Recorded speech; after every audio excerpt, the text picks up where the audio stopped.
Route 66.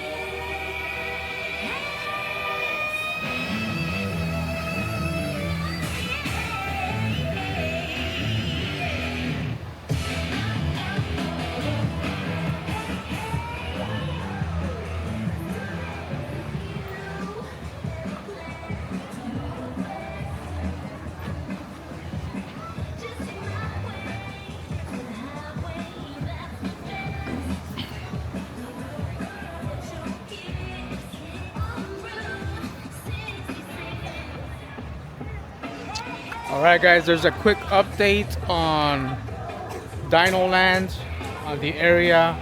They have the walls up, getting ready for a new construction.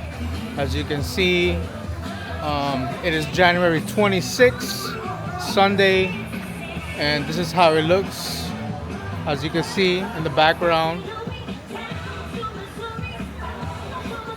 So yeah, we will keep you updated and see how it looks in the coming days, coming weeks. And obviously we're excited for the new transition this is going to happen for Indiana Jones. And yeah, that's the update for today. See you on the next video.